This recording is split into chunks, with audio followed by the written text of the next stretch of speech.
Lawyer మన ఇంటికి రావడం ఏంటి? పూజని కోడల్ని చేసుకుంటానంటవేంటి? ముందు వచ్చినప్పుడు పెళ్లి టాపిక్ ఏం మాట్లాడలేదు.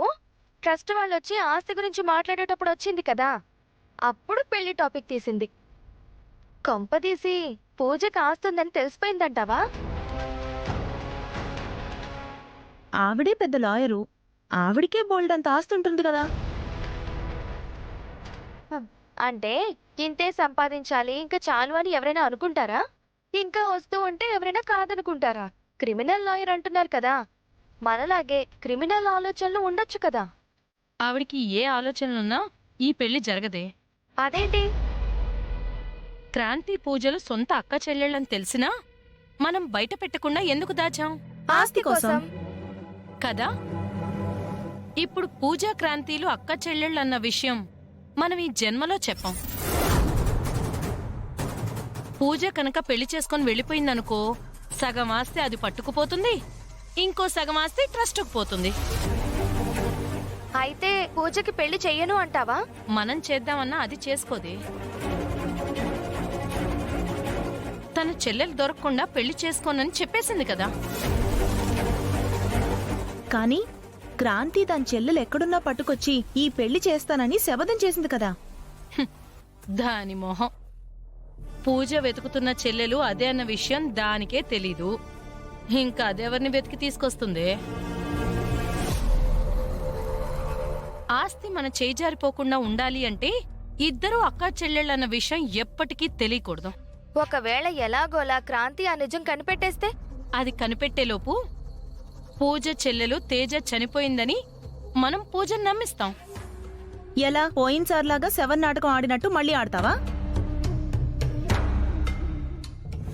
ఈసారి నాటకం దొరికిపోయేలా ఉండదే. తన చెల్లెలు చనిపోయిందని పూజ నమ్మాలి.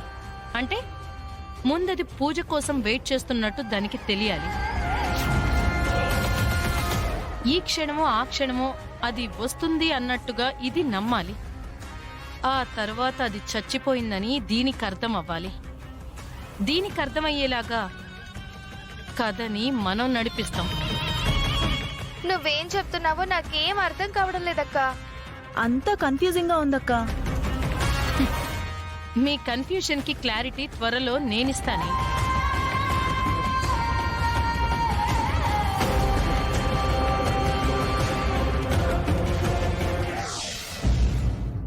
రండ్రా త్వరగా.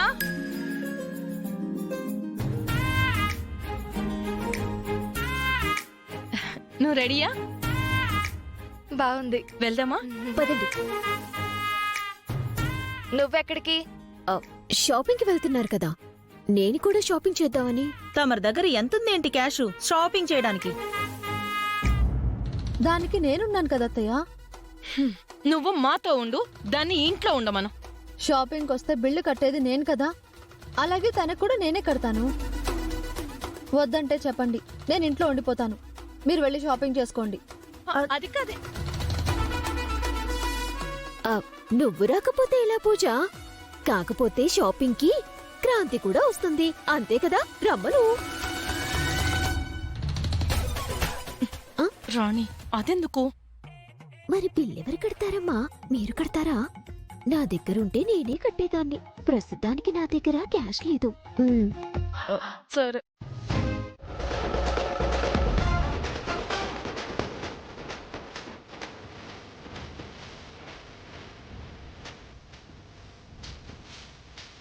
రే, లేవురా, లే. మా ఆయనకి కత్తి చూపిస్తావురా? మా అత్తయ్య మెళ్ళో చైన్ తీసుకెళ్తావా? ఏమనుకుంటున్నావు? అది నా కుటుంబం.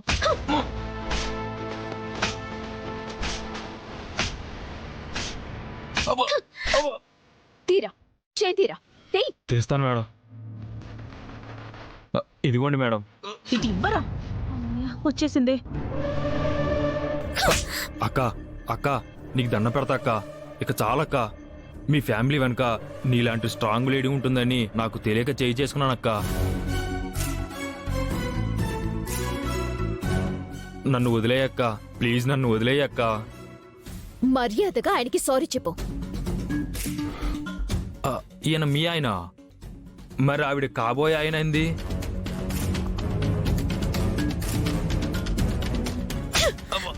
నీకిప్పుడు వివరాలు కావాలరా? వద్దక్క, చెప్పు. వద్దు.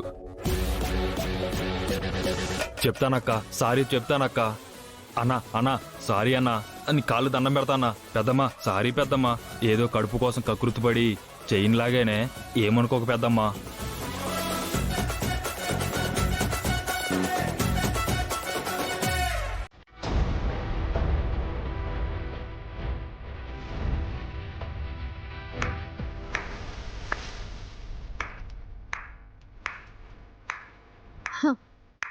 ఇది నా కుటుంబం, వాళ్ళ పైన ఎవరైనా చేయేస్తే నేను ఊరుకోను అని క్రాంతి అంటుంది. దొంగను పట్టుకుని కొట్టలేని వాడివి నువ్వు మగాడివా అని రాణి అంటుంది.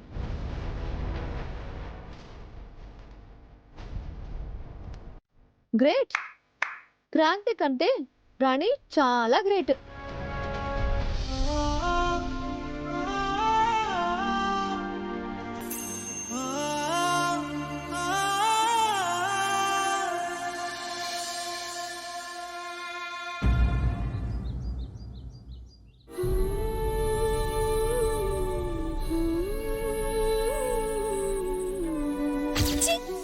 అసలు మగాడివేనా నువ్వు? మా ఆయనకి కత్తి చూపిస్తావురా? ఏమనుకుంటున్నావు? అది నా కుటుంబం.